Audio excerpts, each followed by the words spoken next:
কুকুরের স্বভাব কি? আরো যেমন কি করা? গেউ গেউ করা। আজকে দেখবেন একদল লোক আজান দেয়, পরীক্ষা করবেন যাদের কালবে ইমানের নূর নাই এমন লোকেরা আজান দেয়, অনেক সময় দেখবেন কুকুরে ঘেউ ঘেউ করে, বাস্তব প্রমাণ আছে। কুকুরে এখানে তাসলিম করা দরকার। ও কুকুর তুমি এমন করো কেন? যেই কালবে ইমানের নূর নাই তার ইবাদত আল্লাহ মঞ্জুর করে নাই, গজব সৃষ্টি হয়। নাউজুবিল্লাহ বলেন। নাউজুবিল্লাহ। ভাইরা আমার, এই খারিজিদের আকীদার মধ্যে সবচেয়ে বড় একটা আকীদা হচ্ছে যারা নামাজ পড়ে না তারা কাফের। নাউজুবিল্লাহ। নাউজুবিল্লাহ বলেন। নাউজুবিল্লাহ। কাদের আকীদা?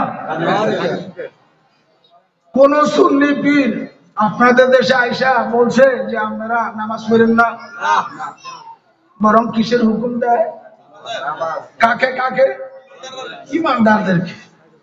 আগে ইমানদার বানায়, পরে কয় এখন তোমার উপরে নামাজ আল্লাহ কি করছে? ফরজ করছে। ইমান আর নামাজের তাবাররুকাত খারিজিদের নাই, বরং এখন নামাজ ব্যবসায়ী খুব বড়। যে যায় করো, নামাজটা ভরে না, সব শেষ, বেহেশতের চাবিটা লইয়া নাও। সুদ খাওয়া অসুবিধা নাই, ঘুষ খাওয়া অসুবিধা নাই। আপনারা দেশে সুদ ঘুষ মনে খায় না। মসজিদের সভাপতি ইমাম সাহেব। আর বর্তমানে যারা সমাজে সুদ ঘুষ খায় তারা সভাপতি আর সেক্রেটারি বানায়। যারা হারাম টাকা বেশি তাদেরকে মাহফিলের সভাপতি বানানো হয়। এটা কিয়ামতের একটা আলামত।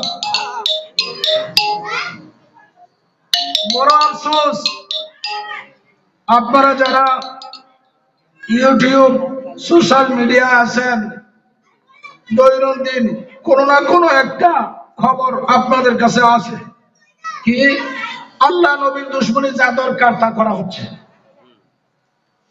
কি বলেন, সত্য না মিথ্যা বলেন? আমি জানতাম চাই যত ইবাদত করেন, যদি ইবাদতের পূর্বে হুব্বে রাসূল আপনারা কালবে না থাকে, আপনার ইবাদত অ্যাকসেপ্ট গ্রহণযোগ্য। এখানে মুফতিয়ানে কেরাম ডাইনও আছে, বামও আছে। একটি কথা তাদের বরাবরে রাখছি, ফতোয়া আর ইশক এক না। জোরে বলুন। ফতোয়া দ্বারা শৃঙ্খলাবদ্ধ করা হয়, আইন দ্বারা শৃঙ্খল যুক্ত করা হয়, বিশৃঙ্খলাকে ঠেকানোর জন্য ফতোয়ার কাজ। ফতোয়া চলিয়েছে, চলতেছে, চলিতে। আর ইশকের পাওয়ার কত! আল ইশকু নারুন মা সাওয়া আল্লাহ। ইশকের এত ক্ষমতা, আল্লাহ ছাড়া যা আছে সব জ্বালিয়ে পুড়িয়ে অঙ্গার করা হয়। এটাকে বলা হয় ইশক।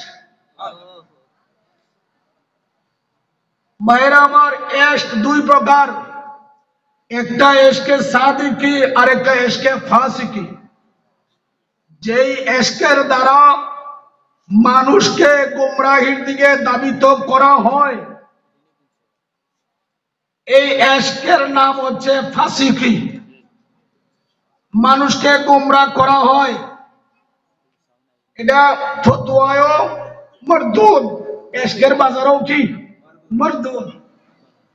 আর ইশকে সাদিকি, যে ইশক বান্দার কালবে মওজুদ হলে বান্দা এক মুহূর্তের ইবাদতের দ্বারা 70 বছরের রাস্তা পার হইতে পারে।